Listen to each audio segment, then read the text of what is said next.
Hey, Uplifters. I want to take a minute to talk about something personal to me. In my 40s, I started noticing my hair was shedding more.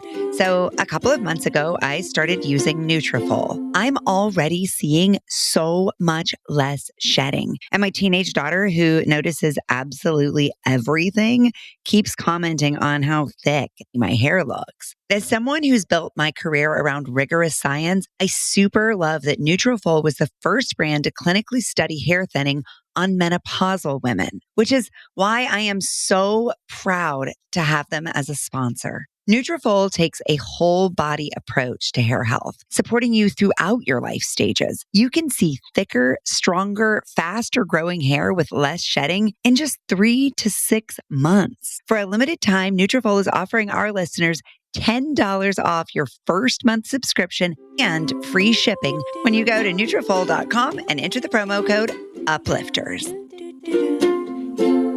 Welcome to the Uplifters podcast, where every week I get the super awesome privilege of talking to women over 40 who are doing big, brave things in the world.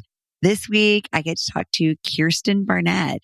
She's the executive director of the New York Jobs CEO Council, where she's leading a coalition of Fortune 100 CEOs from companies you've heard of like JP Morgan, IBM, Google, Citigroup, who have all committed to hiring 100,000 low-income New Yorkers into family-sustaining jobs by 2030. Remarkably, they are already more than halfway toward that audacious goal. Prior to this, Kiersten spent 15 years at Bloomberg, where she led gender equality and helped shape how major companies globally are reporting on social sustainability.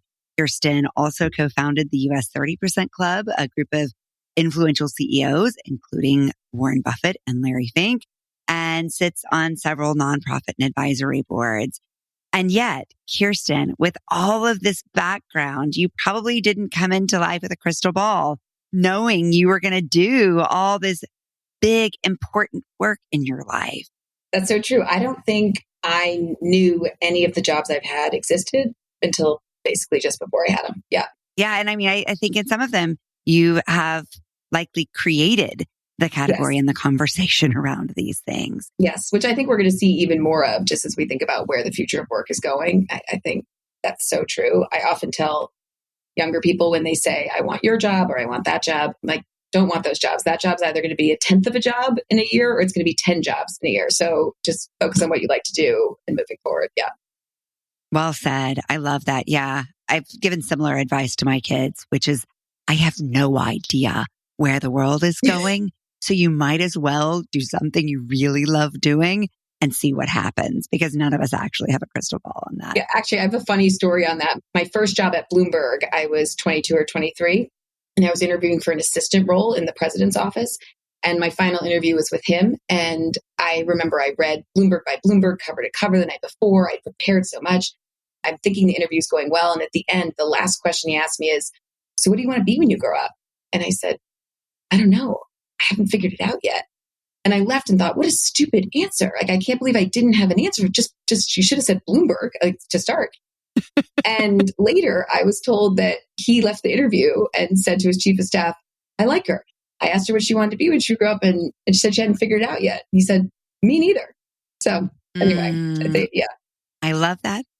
So as a 20-year-old, what did you feel like was most important for you to bring to your work life? I think as a 20-year-old, I was so focused on what I thought was a straight path. And I actually think at 20, I'm about to graduate college, and I was already thinking, how many years do I need to work till I can go to business school?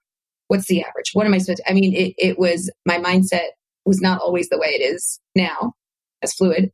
But yeah, I think that can really hold people back, because then most of the times when I veered from that path are actually when, exceptional opportunities happened. What a great answer. And you're 42 now. How do you, as a woman, officially now, at least according to average lifespans and for women in the US in the second half of your life, how do you think about what's important in choosing the roles that you take? Yeah. So that definitely changes over time. And that's also advice I give to young people. I mean, there's so many reasons you take a job and there's so many reasons you stay in a job. And so there have been times in my life, like when I was 20, when, finances were exceptionally important, had to pay the rent. If I was going to live in New York, you got to pay your bills. I feel like I'm in a point in my life right now that is also still important, money. But for me, the impact piece is really important. I have 2 small children, and if I'm going to leave them every day, I need to feel really good about what I'm leaving them for and good about the example I'm setting. So I think that, things change. There were also periods in my career where growth was the most important. And I just wanted to make sure I was moving onward and upward at a period when often women and others tend to get stalled. So I think it's important to diagnose at that specific point in time what is important to you. And yeah, it's not always going to be the same thing. What is right for right now is the question I often ask. What is right for right now? Exactly. Yeah. Yeah.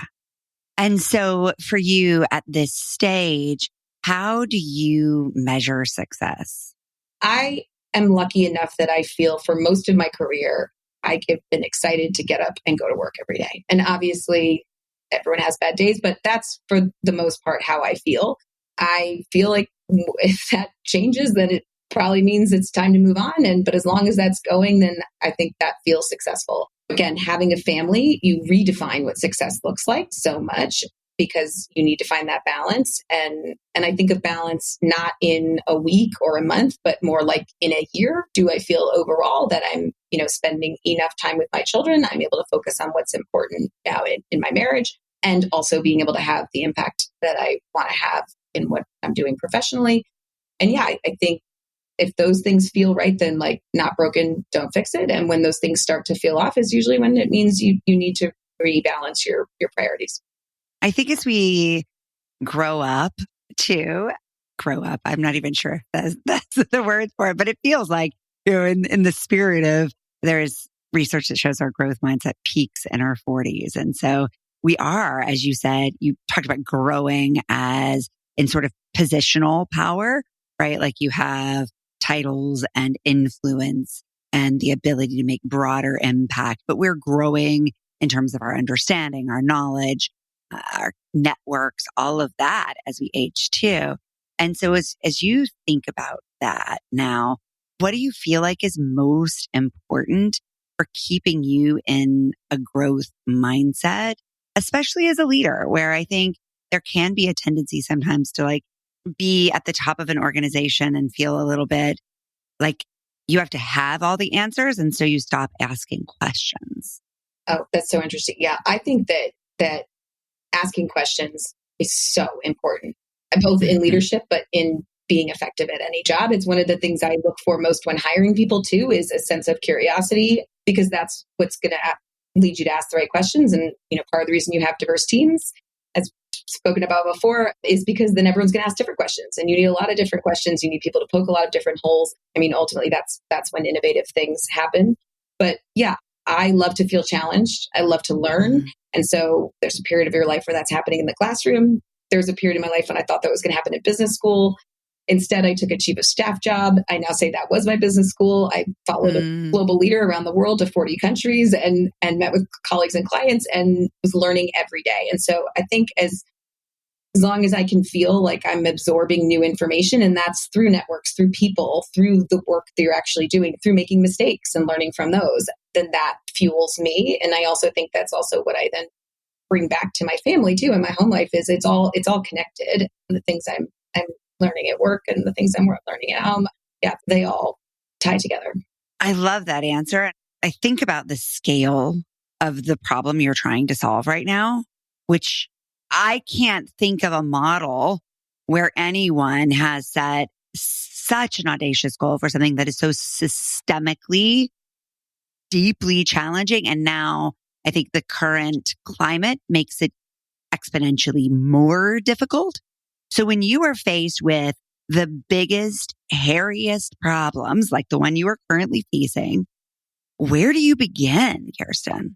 Yeah. So the fundamental objective of our organization is twofold. And so one is that 100,000 hiring target at our member companies. But the other, and really this is the overarching one, is systemic change. So the first one is meant to be a driver and an indicator that we are moving in the right direction. Systemic change is really, really hard and takes a long, long time. What I think is so special about this organization and the CEOs that founded it and fund it is that they set that 100,000 hiring target. Those are hiring low-income New Yorkers into jobs at their companies. This is not they're funding an organization that's hiring for someone else. And so that was meant to hold them accountable, but it was also meant to hold me and my team accountable, because if the things we're doing are working for JP Morgan, Citibank, or working for Google and IBM, then they should be good enough to work for small and mid-sized financial service companies, small and mid-sized tech firms. So it was never about them just hiring people into their own companies. That is sort of a means to an end to then help develop these proof points that can be scaled, but ultimately help the city more broadly. And so I think in general, when tackling a really daunting task or objective, breaking it down into digestible pieces is, in my experience, the only way to move forward. And so this is just a really big example of that. And this is where the power of the collective comes in. All of them doing that together is even better. But anyone can apply that, I think, to challenges in their personal or professional life. One thing I learned from a leadership course that Bloomberg had sent me to once was that I've continued to do was a suggestion of, at the beginning of every year, writing yourself a letter as though it was the end of that year, 12 months later. And you're writing about what happened that year as though it went exactly how you wanted it. And I remember when they asked us to do this, I thought, this is like touchy-feely and a waste of time, and I have so much work to do. Why am I sitting in this class? And then I remember I was pregnant at the time. And so my letter went something like, I took care of myself during pregnancy. I prepared my team. So I had a really smooth transition to parental leave. And then on parental leave, I did XYZ so that I had a really smooth transition back.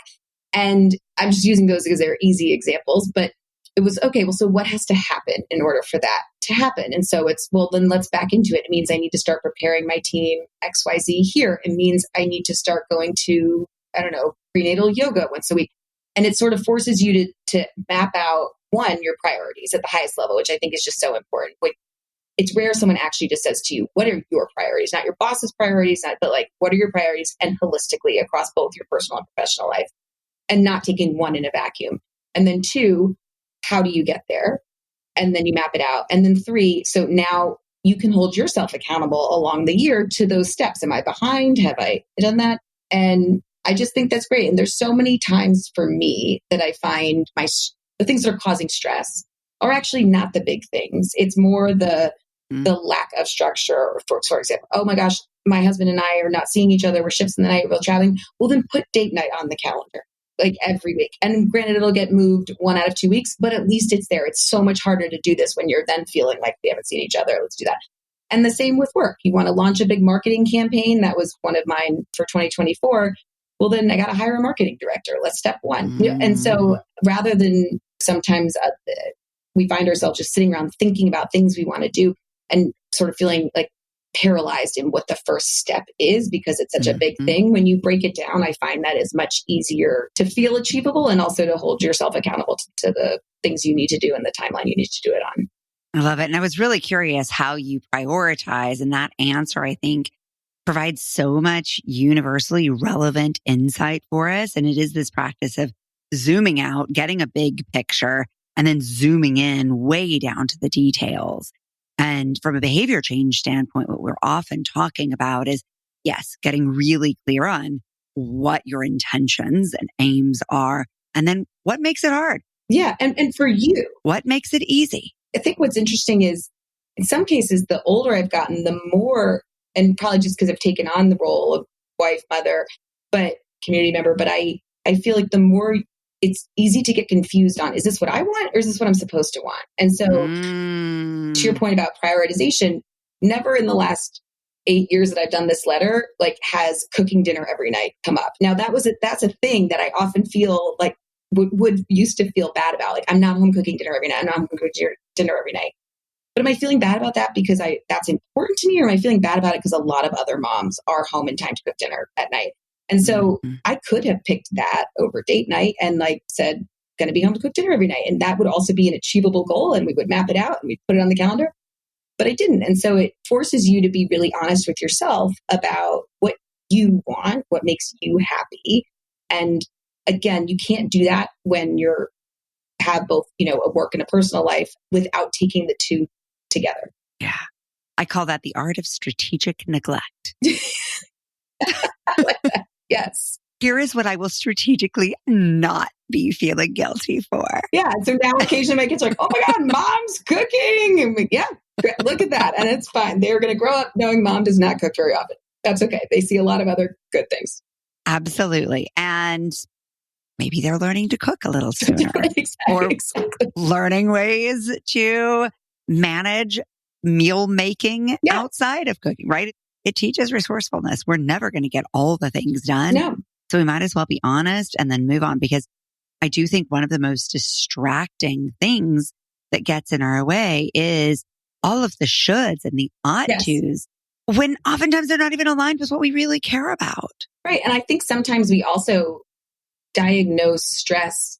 It's human nature to just blame it on work.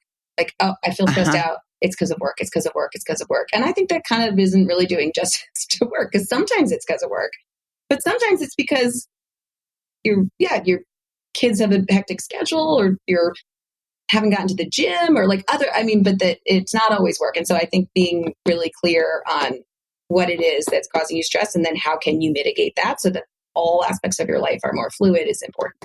And then it's realistic about what fits your life instead of just this imaginary life. Totally. Exactly. You talk about eating the frog first as a part of how you structure your life, your days. Share a little bit more about this, because I feel like the more I talk to trailblazers, people who are the first of their kind in the room that they're in, this has come up over and over again. And so I think there's a lesson for all of us who are doing hard things. Yeah. I would say I used to be, in college, younger, such a procrastinator. I would be the person pulling all-nighters. I'm the person doing paper the night before. And I think that's contributed to multiple things, but just never really learned time management or executive functioning skills probably that I needed to. And then when I got to the workplace, I realized that's not going to work. I can't, that's not going to work. And so I started looking into some of best practices. How can I make myself more efficient? And there's this eat the frog saying, which comes from Mark Twain, saying, if you eat a frog at the beginning of every day, it'll be the worst thing that happened to you that day, or nothing worse will happen. But it essentially means do the thing that you dread doing, or that is challenging, or that isn't fun. Just get it, but it has to get done. Just get it out of the way in the morning. And for me, that works for two reasons. One, I'm most productive in the morning. So if I don't do it then, it's probably definitely not going to get done, or it's not going to get done well, particularly if it's something that requires any sort of strategic thinking. And two, otherwise it just looms over you all day. And so I think I find it's a great way to start the day. It also then feels like you've built some momentum that you just keep, you can go, oh, wow, I checked that off my list. And that's one that I really feel good about checking. And by the way, that also can be personal or professional. It could be calling your mom back if that's something that you've been dreading to. If that's the most complex thing of the day. Yeah. I think for some people that might be. Not me. I have a lovely mom. Yeah. But it could be having a difficult conversation with an employee. It could be, writing a briefing that is just going to take a lot of time and energy. But it always feels really good to get it done. And I find it's a great way to start the day. Yeah, hard problems never solve themselves. No, Jamie Dimon, the CEO of JP Morgan, who is the chair of our board, has a saying that problems don't age well. It says a lot.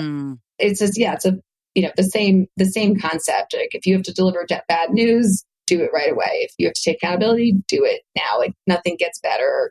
Those tasks don't go away. Things only become more complex. Yeah, do it now. I think about them as acute and chronic pain. Yeah, that's a great way to think about it. I would rather manage the acute pain, knowing that it might be a little more uncomfortable in the immediate term, than suffer with it for weeks, months, years, decades. Absolutely. Yeah. The cumulative effect is way lower. The cumulative effect. Yeah. And I think also the weird thing about procrastination is the longer you do it, it's like it's a snowball. It becomes harder and harder to break that cycle, at least for me. So if we think of this as a challenge of eating the frog first, or managing the trickiest stuff first, what has been the hardest part of helping these organizations accomplish this giant KPI led goal? So the hardest part is there's no roadmap. Like this hasn't, to your point earlier, systemic change, at least at the workforce development education systems level in our city, but this is not just our city, really hasn't happened in a very long time. So that's hard already, is that no one's handing you, here's your strategic plan, here's your manual, here's what you have to deliver on. So the constant sort of experimentation, execution, iteration, data collection, all that just is, we're always in that learning and iterating mode. And I imagine we will be for a very long time. It's not like we just had to land on one product and get it right and we're done. So that's, I think, the hardest part about what this organization does. The easiest part about what this organization does is that we have the support of some of the most influential CEOs leading innovative organizations that are I cannot think of a better group to be driving, skilling, to be driving, ensuring our future workforce in New York City is skilled and competitive.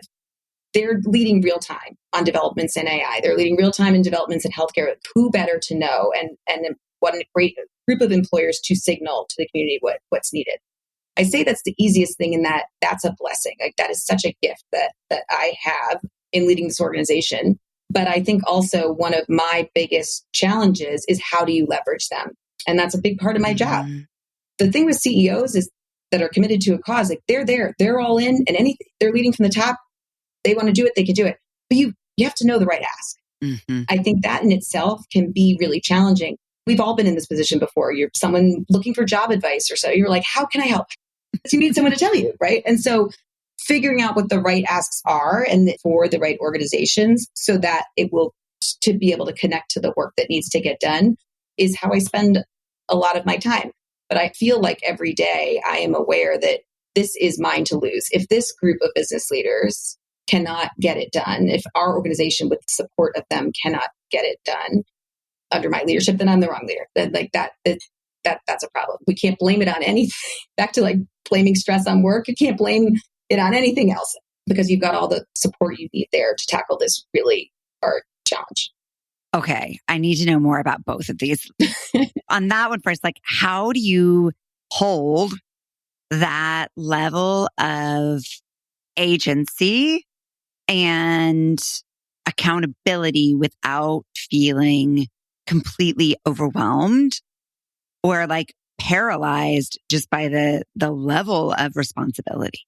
I mean, I think it's a little bit like what we talked about earlier. You just have to take a deep breath and break it down into steps and put one foot in front of the other. I mean, you have to do something. You need to move forward. So I think that, but I also am a really big believer in knowing your customer. This is one of when I spent 15 years at Bloomberg and really grew up professionally there. And one of their 5 core values is knowing your customer. And that means different things in different roles and in different organizations. But what it means to me here is I need to know both my companies and I need to know my end user, which is most cases students, either New York City public high school students, CUNY students, or faculty advisors, anyone in that ecosystem. And I think that's, in my experience, the best way to be able to figure out what the right ask is or the right foot to put in front of the other. Sometimes I found like the more senior you get in your career, sometimes the further away you get from the end user, if you will. And it becomes around like speculation and decks and questions and you don't have the right people in the room to answer. It's like a bunch of people that are too far apart to answer the questions. And so you're kind of just guessing at the problem and you're guessing at the answer. And sometimes the answer is just go ask the right person. And that might be a 20-year-old CUNY student. Go ask them, would this work for you? Would this be helpful? Go ask our companies. Is this something you could help with? Is this expertise that you have? Is this something you've thought of? And back to asking questions, like I think there aren't any dumb questions, but it's not helpful to ask questions, to the wrong audience. So that we spend a lot of time talking to students, learning from them, and I spend a lot of time, diverse team in all aspects of the world, talking to them. What are you hearing? What was your experience? And then talking to our companies at all levels as well. It's not, the CEO has a very different perspective than an entry-level recruiter who can offer an incredibly valuable perspective on where in the pipeline students are falling through or where are they performing. And the person in the marketing team can offer a different perspective on sort of how does the company view themselves in this effort and what's going to be important to them, to get out of it. What I really take from that is that you're collecting data in order to make these decisions, and that is taking the responsibility off of, I think where we get paralyzed in our thinking is, oh my gosh, it's all on me. I've got to get this right. And it becomes about me and not the problem. And you're out gathering the data to understand the problem. And so then it's about, well, where can I add value to solving this problem? And largely it is consolidating all of the insights. And it's interestingly almost word for word what Melissa Aviles Ramos said on this show. And so for those listening, she's the commissioner of the NYC DOE. So she's also talking to the same students that Kiersten is. Yes. No, I know Melissa. Yes. No, that's, I love that. No, it is, you synthesize that much better than I did. It is data collection, analysis, whatnot. But earlier on in my career, I felt this pressure to try and fit the mold of what I thought a leader looked like. And I do think you think, oh, it's someone who has all the answers and is all knowing and just makes decisions and moves quickly. And then you realize that's not at all what it is. And if it was at one time, I don't know, it was before my time, but I can tell you it's not ever going to be again because of the pace of change that just is happening right now and will only speed up and not slow down. It is impossible for a leader to know everything. And so I think it's all about surrounding yourself with people that fill in the gaps of being self-aware, surrounding yourself with people that fill in the gaps of where your strengths and weaknesses are, and then leveraging that data collection process, both from your team and from your customer, if you will, but not getting stuck in the process. There is such a thing as like analysis paralysis too. And at some point you have to make a call. And that's really the job of a leader. It's like to know when the time is to make that call. Okay, we've got enough to make an informed decision. And then, pick a path. Yeah, it's asking the right questions. And so I want to go back to that because there is so much universal relevance for all of us who are doing big, brave things that we do have to ask for help. Nobody's ever done a big, brave thing alone. And yet it's not just like willy-nilly, what do you think? No. Or how can I help? Right? Like, no, you need it has to be the targeted, questions. Yes. So tell us how you think about that when you're asking guys whose time is worth like more thousands of dollars an hour than I can even fathom. I don't even want to do the math. Yeah. Totally. Right. Like exactly. Yeah. To quantify an hour of Jamie Dimon's time. Yeah. Yeah, let's not do way that. outside of mine. I'm sure someone's done that somewhere. I'm sure.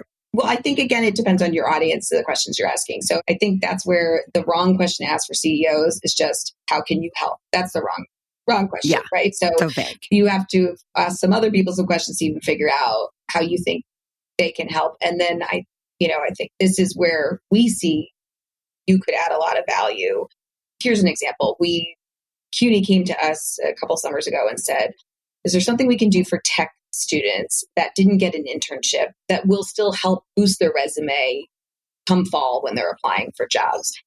And so back to knowing your customer, I thought Google, they put $100 million into Google career certificates. A lot of those are in tech. Let's go talk to Google. And so you go to Google, say, hey, is this something you all could help us with? Yes. I have a student engagement team. The right question for them is, how would we engage students? How many students do you think? Because Google says, how many licenses do you think you need? Okay, how many students do we think we can get? Anyway, bottom line, you end a place. We signed 5,000 students up for Google career certificates over, a couple of weeks. We then went to our employers and said, hey, if they finish them in 2 months, could we give them an incentive that they'll at least get a first round screening for the jobs that map to the various certifications? Our employers say yes. That was the right question of the HR professionals, the employers, wrong question for the CEOs. And so I think that's a good example of where you can leverage a collaborative in multiple different ways, work across our different stakeholders to know what expertise to leverage and what the right questions are. And then you end up with a solution that had some really great outcomes. I love that example. And I think what I'm taking from it is asking the right questions in any area is doing your homework to understand the expertise and resources of the person you're asking. and understanding what need you're meeting for them as well. 100%. I mean, look, I grew up at a commercial private sector company. So coming into the nonprofit world, it was surprising to me how many individuals and nonprofits had the mentality of business has to do this. This doesn't have to do anything. They have to make a profit. They have to pay their employees. They have shareholders they have to report to. Other than that, that's pretty much all they have to do. And so I think that, of course, there has to be a value proposition. There has to be a reason. And now that reason can just be it's the right thing to do. And you have business leaders that are really committed to doing it. But when I look at our mission, if you're trying to change a whole city, it has to be bigger than just relying on business leaders who are committed to doing the right thing. It has to work. And so it has to work for everyone. Job seekers have to get something out of it. Companies have to get something out of it. In this case, talent. So that's a great one. But also, when I took this job, we came in at a time when many of our CEOs were calling for people to be back in the office, so full or part-time, but moving more and more. Okay, so what has to happen for employees to come back into the office? Well, they need to feel safe taking the subway. They need to have a place to buy lunch and coffee when they get off the subway to get to the office. So all of those things. Now, is our mission to stand up bodegas or police subways? No, but it's all connected. And so I think that's where, and our mission isn't to drive people to go to work in office every day, but all of this still comes back to economic mobility and jobs. And so investing in solutions like the ones that we do, it's so much bigger than just the people in the jobs, the butts in the seats. It's the whole ecosystem. And so again, you have to think about how does this solution benefit that full ecosystem, or you're going to run into an issue of either unsustainability or unscalability, if that's a word. You're constantly asking questions. You're a learner. You have amassed a wealth of what I call courage capital by doing hard things and proving to yourself that you are capable of solving big, hairy problems and doing that in collaboration with your teams.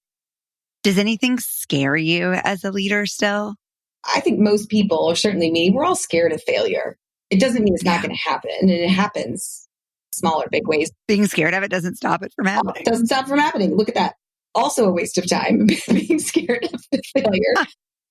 But yeah, look, I think back to my point around, are we leveraging the counsel that we have to the extent that we can, is probably always that's the same, that me asking that question every day is probably what scares me the most is, are we having as big of an impact as we could? Are we leaving impact on the table? So it's less around like, yes, we're driving numbers and we're hiring people. And I don't anticipate that will stop, but we're doing great work. But could we be doing more? I think that's kind of always a question. And I think in any job, it's not just a nonprofit job. You're always kind of wondering, could you be doing more? I always wonder, could I be doing more as a mother? It's like, I mean, it's just and so for me, it's less about what am I not doing and more about, am I leaving anything on the table? Am I not maximizing the resources and that I have that desired impact? And it sounds like that intention setting, visioning exercise that you do each year really helps clarify what that is. How do you take care of yourself in this rather high pressure, high stakes role? I think, look, I live by the calendar. I don't want this to be a huge theme of this podcast, but I find the calendar is just the root of so much of what makes my life work. Mm-hmm. And so I think being thoughtful about finding time, whether it's to exercise, time with my husband, time with my kids, for me, scheduling in the work-life balance, if you will. It's a terrible term, but and it sounds weird to say schedule it, but be my scheduling in. I think that's what manages me. And I think when I find myself feeling untethered is when either I haven't done as good a job of that, or again, obviously there are times in life where work will ramp up. You don't get to the gym, you don't see your kids as much, but making sure that you sort of make up that time on the flip side, then that there are going to be times work gets more of you, or of me. There's going to be times that my family gets more of me. There's times that me gets more of me, taking care of yourself. And just recognizing that, not beating yourself up over it, and keeping an eye on that balance. Yeah, well said. And I think not looking at it as an either or, but thinking about it as each domain getting its due when it needs it most. Yeah. And I think that, trying to compartmentalize work and personal life, I find impossible. Like it's all so connected. And the older I get and the more I grow professionally, it only amplifies that. And so again, for me, it's all figuring out stuff for you. But for me, I found that, doing a little bit of work on my maternity leaves, no one asked me to, in case Bloomberg's listening, they absolutely did not ask me to do work. But for me, staying kind of connected, I carved out a couple hours a week or whatever, was a small amount of time to take away from my newborn child in the scheme of things. But it was huge for me coming back to work. And again, I just knew that about myself. I felt like if I came back and felt disoriented or then reorgs and I didn't know, just staying in the loop. And that enabled me to then spend more time with my child when I got back to work. It's similar, the same principle on vacation. Like if all of us have had that experience, you go on vacation and then you come back and then the first few days are awful because you're just catching up. And so I do my best to also try and stay, again, small amount of time to invest on vacation so that when I come back, I can feel like I don't lose all the relaxation I just gained by feeling overwhelmed. Again, that looks different on different people, but I think being self-aware and then thinking through how you can mitigate those things happening is very helpful. Yeah, I think it also goes back to what you're saying about taking a more integrated approach. I call it wearing the kimono. And it really is. It's just like wrapping all of our lived experience, our expertise, our interest, and our many hats that we wear, especially as women, and allowing ourselves to sort of create a new, unique version of what leadership looks like, as opposed to this archetypal version that we had in our minds or that we tried to narrow ourselves and squeeze into maybe when we were younger. And it's never been easier. We have all the tools to do it now. Most all employees or people working do. And I think post-COVID, one of the positive things is that now our lives all did get more integrated, whether we liked it or not. And you were working at home and you were, working at off times and whatever. But I think that also helps you figure out, right, on a certain day, balance could mean like jumping back on work at night. And this is for so many people.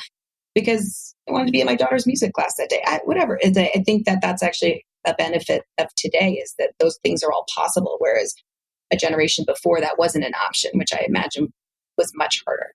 Yeah, absolutely. Every woman on this show nominates a woman she admires who's doing big, brave things in the world to be a guest on the show. So who is the woman who inspires you? Well, so if you have not had her yet, you should have my friend Dusty Jenkins. She is the Chief Public Affairs Officer for Spotify. Huge job. And Dusty's amazing. Our children were in preschool together, so we met several years ago. And one of the things I love about Dusty is she has always had enormous responsibilities and roles at very young ages. She was Chief Communications Officer for Target before that. She's worked in some presidential administrations and is also incredibly approachable, incredibly present. She's all the things. Dusty is someone that I really admire. She's someone I go to for work advice, and she's incredibly authentic. When I think of examples, when you ask me that question, all of the women's faces that popped into my mind are women that are very authentic, again, across all aspects of their life. What you see is what you get, and you get the same version. And again, going back to earlier in my career, you feel like you have to fit a mold of what a leader looks like.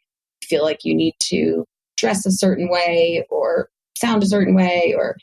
And I think once I learned to let go of that and feel confident that the things that make me distinct are also the things that distinguish me professionally, that's when I feel like things started ramping up. Honestly, it started. Yeah. So that's it. But it's hard to get to that place. It's hard to sort of give yourself that permission. There's a woman named Helena Morrissey.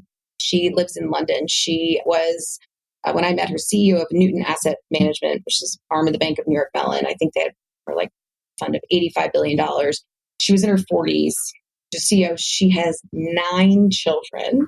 Oh my. 9, no twins. It's 9 pregnancies. I found it so hard to even have 2 pregnancies. And I remember thinking, before the first time I was going to meet Helena, she was a Bloomberg client. And also she had started the first 30% club, the whole initiative. And then gradually chapters in other cities started up and I ended up helping found the US chapter. But so before the first time I met her, I remember thinking, well, there's no way I'm going to like her. Like what woman is a CEO at 45 on all these most powerful women lists and has 9 children. Like, that's just impossible. She must be like, because you don't get everything. Well, no, I only got everything. And got to be something wrong. And she comes like, briskly walks into the room, and she's also tall and thin and beautiful and always impeccably dressed. And she's feminine and she's her. And I remember thinking, like, she's wearing a big skirt and like a brooch and maybe some ruffles. And she's living in this very male dominated industry of financial services. And like, this is not what I was expecting. I was expecting a black suit. And so I think that Helena really is when I think about when I first started to kind of reconsider if my preconceived notions of what a leader is supposed to look like were actually accurate. And I realized, like, this is also why she's memorable. She is who she is. You can be a CEO and also care about fashion. You can, talk about your 9 children all the time without that feeling like you can't be a CEO. And I think we made huge strides in the sense that women today are much more apt to talk about the fact that they are not superhuman, they have challenges. Whereas even when I was in my 20s, it was more often than not that you'd see a panel of women talking about things. They were not talking about their children. They were not talking about challenges. It was very, and I think also women didn't have necessarily as much freedom to do so, just given where we were. But so I remember in my mind thinking, these women look like they're superhuman. They must not sleep. They don't make mistakes. They are perfect. And I am not. I know I am flawed. And so how will I ever get to be in that position? And that's always going to be an entirely unachievable goal. If people see leaders and think you can't have flaws if you want to get to that position. And that's a terrible message to be sending to young people. And I think now people are much more comfortable, I'm happy saying, like, no, there are times that are really hard. There are times that are challenging. I cry sometimes. I mean, like, I'm a human being. And I thought, pregnancy was really hard. It was a challenge every day. And so I think that is really a positive sign and healthy as a society that we're seeing that more, because you want young people to know that it's okay to be flawed and people aren't superhuman. And I think the earlier you can have that realization and then get to the stuff we were talking about earlier, like, okay, identify those flaws and then figure out how to mitigate them or like build supports around you, then the better, right? I mean, and also otherwise we're going to lose out on good talent that's going to take themselves out of the game before they even get where we get. Yeah. It's the silence that blocks the systemic change. In the same way that if you want people to go back to the office, there needs to be a place to get coffee. Yes. Right? It's contextual enablers for what's happening in reality in the experience, not just the outcome. Yeah. And I think that for so long, it was like this secret, maybe I'm trying to think of the right way to word this. I knew someone at Bloomberg who had children, and she and another colleague both had children. They had this sort of like secret code between them where they put in their calendar some code word, but it basically meant I've got a kids thing. I got a school parent teacher conference. I've got a something. And at Bloomberg, you can, and they felt like they had to do that, I'm sure. And they felt like they had to do that. And I remember someone telling me that and saying, "Did you know so and so and so? They do this. What a great idea! Like, that's such a great idea." And I said, "I don't know, and I love the idea because, to be honest, like, I'm glad it's a way to work, but it kind of feels like a Band-Aid, and also it doesn't do anything to help set the role modeling or the example for other people." And so I was very mindful and intentional, I guess, around when I did come back to work after my first child. And granted, I was in a senior enough position that I felt confident taking the time that I needed. I didn't ask anyone to go anywhere. But so I thought, given that I'm in this position, that's a gift. I also want to make sure I'm then role modeling in. So I'd say, I just got back from Asia for 2 weeks. Guess what? I'm going to Elon's music class, tomorrow morning. I'll be in late. I've got a work dinner tonight, so I'm going to go home early and see the kids and then go out there. And I think that just sort of shows the evolution of, like, women couldn't make it work. Women figured out ways to make it work. And now this can be the norm, and you can also be really proud of making it work. Yeah. Yeah. And it really took women at the top being willing to take that risk, because the women at the bottom of an organization, the lowest paid, the hourly workers, they're not going to be the first ones who can say that. No, or they have to ask permission, or they exactly. And so there's no precedent, and they shouldn't have to be. You shouldn't have to be blazing from the bottom in those scenarios when there are people that can do it without putting their jobs at risk. Mm-hmm. You have that authority. It is so wonderful to talk to you. And I'm so excited by the work that you're doing, Kiersten, and the way that you're doing it. So as uplifters, we love to uplift other uplifters. So how can we, as non-CEOs of the biggest organizations in the world, support the work that you're doing? Wherever you're listening from, it is so important to be supporting your local talent. Ultimately, everything we're doing is about connecting local talent to jobs. And I cannot drive home enough. That is good for everyone. Everybody benefits. Your economy benefits, your businesses benefit, your job seekers benefits, your safety benefits, community benefits. And so I think the more people can be intentional about hiring from their backyard, the better. And that's a good thing, because if you're intentional about it, you'll either hire people or you realize that there's a gap. And if there's a gap, then think about how you can fill that gap with skills.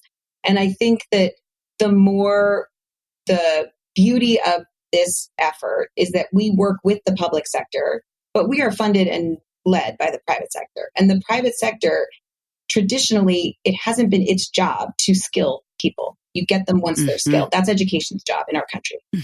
And so that's not going to work long term. And so thinking through how can businesses, and you could be a small business, a big business, lean in to close those gaps on skilling, career readiness, awareness, career exploration, all those things is really important, because a lot of change right now in our country requires private sector leadership and sort of proof points to then get public sector leadership and funding. And that's ultimately what makes it sustainable. So it's this whole life cycle of things. I'm really happy to see the private sector recognize it has this opportunity and responsibility to step up to a job that technically is not its job. Like, that's not in their scope, but recognizes why this is good for everyone. And so that would be my call to action for people, just to be thinking about local talent, hiring local talent, and skilling local talent. It sounds like a good moment too to call out one of our former guests, this one, Holly Diamond. She's brilliant. She's got a Robinhood funded startup in New York City. It's map-based hiring software. And so it's basically Google Maps for hourly workers. That's so cool. And isn't it brilliant? So it's like the mom and pop sign that says hiring. Where do those go? They just go in a window that's a sign that maybe somebody will pass by. And so this is a map-based software that says, look on this map and you'll see all the jobs in your area that are hiring specifically newer Americans and lower income folks who are looking for work. What a great, I'm definitely going to look that up. That is brilliant. Smart. And I will also say, if you have listeners, if you're one of those hourly workers that is applying for jobs elsewhere, or like other jobs or higher skill jobs, one of the things we find is people often leave those jobs off their resume, or they don't know how to articulate the transferability of those skills. And so we work predominantly with the public college students at the 25 CUNY schools in New York City. And every CUNY student I've ever met works at least part-time. Many are working full-time while also going to school. So that in itself, they have time management, responsibility. Those are transferable skills. And then you talk to the person that's working at Starbucks or SpankTel, like, you have customer service experience. You've been yelled at by customers. You've had a boss. You may have been a boss. And all of those are things that employers value that stuff more today than I've ever seen in the past. And so it's only going to keep happening, because the more and more that, AI is totally transforming, generative AI is totally transforming the workplace and what jobs look like and the skills that employers value. And those are the things that it's not replacing. And those are the things that I think are hard to vet with a student that's just straight out of college, unless that student can demonstrate them other ways, because it's not going to show up on your transcript. No. But saying, I've had this job, or I had caregiving responsibilities, I was a lifeguard, like, all of those are really important. And so, just since you mentioned hourly workers have to put in that plug as well, those skills are making those students more and more competitive than their peers. And I will say, this past year, our member companies had roughly 1,000 CUNY interns. And the end of the summer, the CUNY interns were 22% more likely to get full-time offers than their peers. So to me, this is just my own interpretation. It's because of those other skills. They've got other skills on top of Yeah. the same skills everybody else has. Experience is power. It is. Right. And I think especially now, as you said, in a time when AI is really transforming how we work and what we as humans are most needed for. Yeah.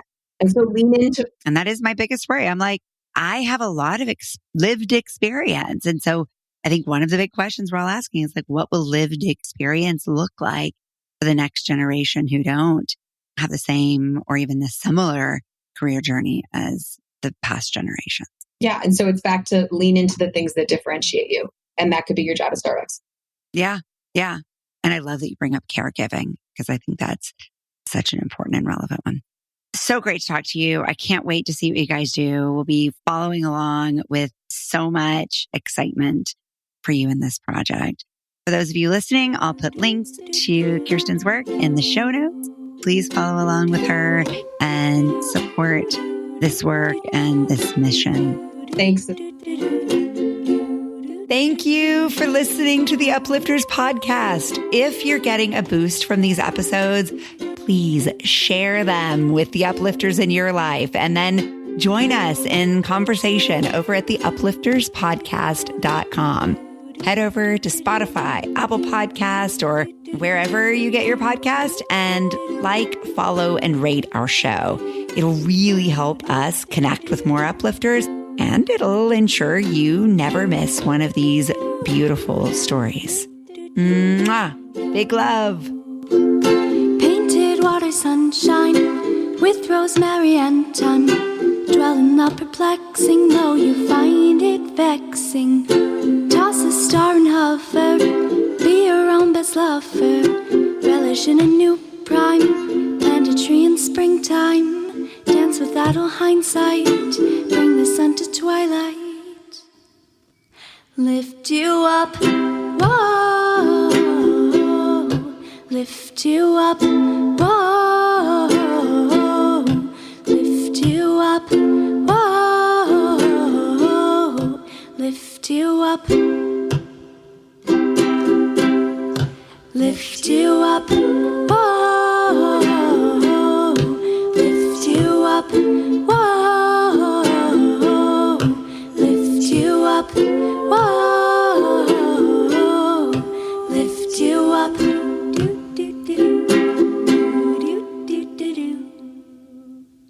Beautiful. I cried. It's that little thing you did with your voice. Right, in the pre-chorus, right? I was like, Mommy, I had to cry quietly. Mommy, stop crying. You're disturbing the peace.